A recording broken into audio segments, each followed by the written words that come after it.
America और चीन के बिगड़ते रिश्तों के बीच अमेरिका ने चीन की 5 टेक कंपनियों को नेशनल सिक्योरिटी थ्रेट बताया है। बड़ी बात यह है कि इन कंपनियों में हुआवे भी शामिल है। बाइडेन प्रशासन ने अमेरिका और चीन के बड़े अधिकारियों की आमने सामने की बैठक से ठीक पहले अमेरिका ने चीन को ये बड़ा झटका दिया है। 18 मार्च को अमेरिका के विदेश मंत्री एंटनी ब्लिंकन और national security adviser Jake Sullivan चीन के यांग जेची और विदेश मंत्री वांग यी से मिलने जा रहे हैं और इससे पहले ही अमेरिका ने चीनी कंपनियों को अपनी राष्ट्रीय सुरक्षा के लिए बड़ा खतरा बताते हुए चीन को सख्त संदेश दिया है। अमेरिका के पब्लिक सेफ्टी और होमलैंड सिक्योरिटी ब्यूरो के सूचना विभाग ने उन कम्युनिकेशन इक्विपमेंट्स और सेवाओं की एक लिस्ट जारी की है जो अमेरिका की राष्ट्रीय सुरक्षा के लिए खतरा मानी जाती हैं। इनमें चीन की टेलीकम्युनिकेशन इक्विपमेंट्स और सेवाएं बनाने वाली 5 चीनी कंपनियां शामिल हैं। अमेरिका का कहना है कि इनसे हमारी राष्ट्रीय सुरक्षा को खतरा है जिसे हम बर्दाश्त नहीं कर सकते। फिलहाल जिन कंपनियों को अमेरिका की राष्ट्रीय सुरक्षा के लिए खतरा बताया गया है उनमें Huawei, ZTE, Hytera communications, Hangzhou, Hikvision digital technology और दाहुआ टेक्नोलॉजी शामिल है। अमेरिका के फेडरल कम्युनिकेशन कमेटी की कार्यकारी अध्यक्ष जेसिका रोजनवोकिल ने कहा कि ये बड़ी लिस्ट अमेरिका के उन लोगों का हमारे कम्युनिकेशन सिस्टम में भरोसा बढ़ाने में मदद करेगी जो काम करने, स्कूल जाने, हेल्थ केयर के लिए पहले से भी कहीं अधिक इसका प्रयोग कर रही हैं। हमारे लिए ये भरोसा बेहद जरूरी है कि हमारे कम्युनिकेशन सिस्टम सुरक्षित है। उन्होंने कहा कि ये लिस्ट भरोसा जगाती है कि अमेरिका में अगली पीढ़ी के लिए बनने वाले नेटवर्क सुरक्षित होंगे और हम अमेरिका की राष्ट्रीय सुरक्षा को खतरा पैदा करने वाली तकनीक प्रयोग करने की गलतियां नहीं दोहराएंगे। साउथ चाइना मॉर्निंग पोस्ट के अनुसार हुआवे पर हालिया कदम डोनाल्ड ट्रंप के समय लिए गए एक्शंस की कड़ी में है। डोनाल्ड ट्रंप के समय अमेरिका ने अमेरिकी कंपनियों को वायरलेस नेटवर्क बनाने के लिए हुआवे को बैन कर दिया था और हुआवे को उस सूची में रखा था जिन्हें अमेरिका की सरकार की मंजूरी के बिना अमेरिका की कोई तकनीक नहीं मिल सकती। दिसंबर 2020 में अमेरिकी संसद ने अमेरिकी नेटवर्क से हुआवे और ZTE के उपकरण उखाड़ फेंकने और उनकी जगह नए उपकरण बनाने के लिए लगभग $2 बिलियन का फंड जारी किया था।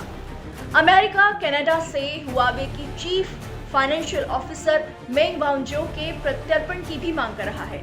हुआवे के चक्कर में ही मेंग वांगजो पर वायर फ्रॉड का आरोप है और ये अमेरिका और चीन की सरकारों के बीच तनाव की बड़ी वजह है।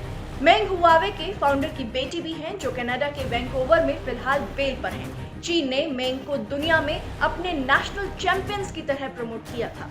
इस महीने की शुरुआत में अमेरिका के विदेश मंत्रालय के प्रवक्ता नेड प्राइस ने कहा था कि अमेरिकी सरकार चीनी इक्विपमेंट्स वाले नेटवर्क्स के खतरों से चिंतित है जिनमें चीन फेरबदल और हस्तक्षेप कर सकता है, जबकि चीन के लिए मानवाधिकार और निजता के कोई मायने नहीं है।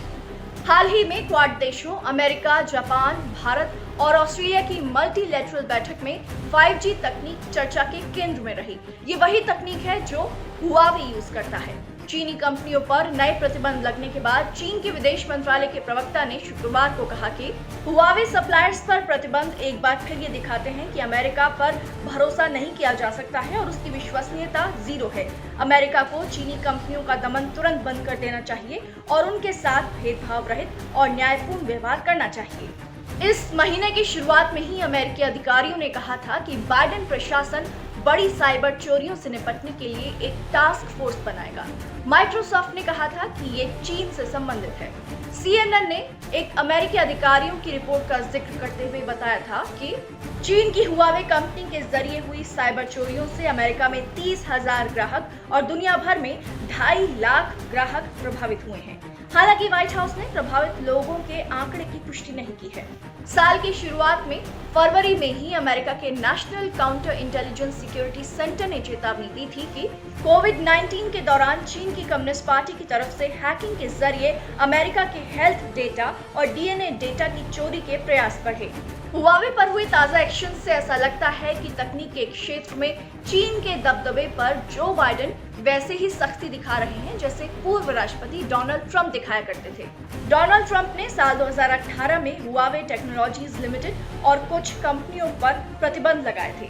आपको बता दें कि साल 2018 में ही हुआवे अमेरिका की मोबाइल फोन बनाने वाली बड़ी कंपनी एप्पल को पछाड़कर दुनिया के मार्केट शेयर में नंबर 2 पर आ गई थी। और एप्पल को हुआवे से कड़ी चुनौती मिल रही थी, जिसके बाद देखा गया कि किस तरीके से अमेरिका और चीन के बीच में ट्रेड वॉर बढ़ी और अब लगता है कि चीन और अमेरिका के रिश्ते अपने सबसे निचले स्तर पर हैं। देखना होगा कि हाल ही में जब 18 मार्च को अमेरिका और चीन के अधिकारी आमने सामने बैठेंगे तो इस तकनीक पर छिड़ी वॉर और ट्रेड वॉर पर क्या चर्चाएं होंगी।